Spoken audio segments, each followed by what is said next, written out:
ಹೆಚ್ಚು ಹೊಂದಿತ್ತು.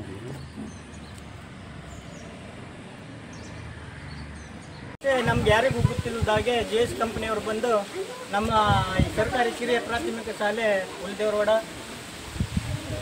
ಮಕ್ಕಳ ಸಲುವಾಗಿ ಏನೋ ಕಂಪ್ನಿಯಿಂದ ಒಂದು ಛತ್ರಿ 2 ಪಾಟಿ ಚೀಲ, 1 ಪಾಟಿ ಚೀಲ ಮತ್ತು 4-5 ಏನೋ ಕೊಟ್ಟು ಒಂದು ಕಂಪಾಸ್ ಇದನ್ನು ಕೊಟ್ಟು ಹೋಗಿದ್ದಾರೆ. ಇದು ಯಾಕೆ ಕೊಟ್ಟಿದ್ದಾರೆ ನಮಗಂತೂ ಏನೂ ಗೊತ್ತಿಲ್ಲ.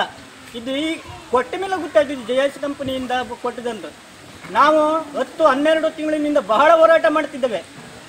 ಕೇಣಿ ಬಂದರು ಆಗಬಾರ್ದು ವಿರೋಧ ಮಾಡ್ತಿದ್ದೇವೆ. ನಾವು 5 ಗುಂಟೆ 2 ಗುಂಟೆ ಇದ್ದ ಭೂಮಿಯಲ್ಲಿ ವಾಸ ಮಾಡ್ತಿದ್ದೇವೆ. ಆ 2 ಗುಂಟೆನೂ ನಮ್ಮ ಭೂಮಿ ಇಲ್ಲಾದ್ಮೇಲೆ ನಾವು ಹೋಗುದೆಲ್ಲಿಗೆ? ಹೋಗುದೆಲ್ಲಿಗೆ? ಇದಕ್ಕೆ ನಮ್ಮ ಸಂಪೂರ್ಣವಾದ ಬೆಂಬಲವಿದೆ, ವಿರೋಧವಿದೆ. ಯಾವತ್ತೂ ನಾವು ಇದಕ್ಕೆ ಇದು ಮಾಡೋದಿಲ್ಲ. ಈ ಕಂಪ್ನಿ ನಾವೇನು ಉದ್ಧಾರ ಆಗೋದಿಲ್ಲ. ನಾವು ಒಳ್ಳೆ ಕೊಂಡ್ಕೊಂಡು ಜಾಗ ಬೇಕು ನಮಗೆ. ಇವ್ರು ಕೊಟ್ಕೊಂಡು ಹಣೆ ಬರ ಏನು ಸಾಕು ನಮ್ಗೆ? ಛತ್ರಿ, ಪಾಟಿ ಚೀಲ, ಕಂಪಾಸು ಕೊಟ್ಕೊಂಡು ಇವ್ರು ಜನರಿಗೆ ಮಳ್ಳು ಮಾಡೋ ಸಲುವಾಗಿ ಇದೆಲ್ಲ ಕೊಟ್ಟದೆ ಹೊರತು ಅಲ್ಲ ಮಾತಾಡ.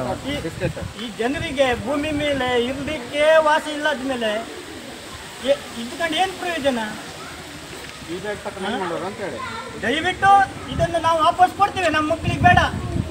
ನಾವು ಏನು 1 ರೂಪಾಯಿ 2 ರೂಪಾಯಿ ಏನು ಗೀತೀವಿ ಅದರಿಂದ ನಾವು ಶಾಲೆ ವಿರೋಧ ಐತೆ, ಫುಲ್ ವಿರೋಧ ಐತೆ ನಮಗೆ. ನಾವು ಬೊಗ್ರಿಬೇಲು, ಬಾಳೆಗುಳೆ ಮತ್ತು ಅಂಬರ್ಕೋಡ್ಲು, ಸಿರ್ಕುಳಿ ಮತ್ತು ಕಂತ್ರಿ ಎಲ್ಲ ಗ್ರಾಮಸ್ಥರದ್ದು, ಅಲ್ಲಿಗೆರೆ ಗ್ರಾಮ ಪಂಚಾಯತಿ ವ್ಯಾಪ್ತಿಯಲ್ಲಿ ಬರುವಂಥ ಎಲ್ಲರದ್ದು ಗ್ರಾಮಸ್ಥರದ್ದು ಭೂಮಿ ಇದರದ್ದು ಸ್ವಾಧೀನ ರೀತಿಯಲ್ಲಿದೆ.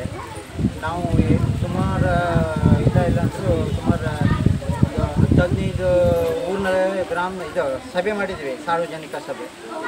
ಈ ಸಭೆ ಮಾಡಿದಲ್ಲಿ ಎಲ್ಲ ಕಡೆಗೂ ಒಂದು ಕಡೆ ಈ JSW ಕಂಪ್ನಿಯವರು ಈ ರೀತಿ ಛತ್ರಿ, ಬ್ಯಾಗು ಎಲ್ಲ ಕೊಟ್ಕೊಂಡು ಆಮಿಷ ಬಿಡ್ತಾರೆ. ಭೂಮಿ ತಮಗೆ ಇದು ಮಾಡೋ ಸಲುವಾಗಿ ಮಳ್ಳು ಮಾಡ್ತಿದ್ದಾರೆ. ಅಂದರೆ ಉದಾಹರಣೆಗೆ ಅಂದರೆ ಯೋಜನೆ ಬೇಡ ಅಂದ್ಕೊಂಡೆ ಮುಖ್ಯವಾಗಿ 90% ಬೇಡ ಅಂತಂದವಾಗ ಈ ಹಿಂದ್ಗಡೆ ಕಳಸಂದಿನಲ್ಲಿ ಬಂದು ಈ ಬ್ಯಾಗ್ ಕೊಡೋದು, ಛತ್ರಿ ಕೊಡೋದು, ಬಿಸ್ಕೆಟ್ ಹಾಕೋದು ಯಾಕೆ ಮಾಡಬೇಕು? ಧೈರ್ಯವಾಗಿ ಮುಂದೆ ಬಂದು ಏನಿದೆ ಅದನ್ನು ಬಗ್ಸ್ಕೊಂಡ್ ಕಡೆ ಇದು ಮಾಡ್ತಾರೆ ನೋಡು, ಆ ಥರ ಹಿಂಗೆ ಪೂರಿ ಇದು ಮಾಡ್ತೀವಿ ನೋಡು, ಹಂಗೆ ಆಮಿಷ ಹೊಡ್ತಾರೆ. ಇದು ಭಾಳ ಜನರ ಸಾಮಾನ್ಯರಿಗೆ ನಾನಾ ರೀತಿಯ ಆಮಿಷ ಹೊಡ್ತಾರೆ. ಇದು ಇಷ್ಟೇ ಅಲ್ಲ, ಇದೊಂದು ಸಣ್ಣ ಪುಟ್ಟ ಆಮಿಷ, ಬೇರೆ ಬೇರೆ ರೀತಿಯಲ್ಲಿ ಆಮಿಷ ಹೊಡ್ತಿದ್ದಾರೆ. ನಾವು ಎಷ್ಟೋ ಕಡೆಗೂ ಸಭೆ ಮಾಡಿದ್ದೀವಿ. ಉದಾಹರಣೆಗೆ ಬೆಳಸೆ, ಇತ್ಲಾಗ ತಾಳಗದ್ದೆ, ಅಂಬರ್ಕೋಡ್ಲು ಮತ್ತು ಬಡಿಗೇರಿ ಭಾಳ ಕಡೆಗೆ ಇದು ಮಾಡಿದ್ದೀವಿ.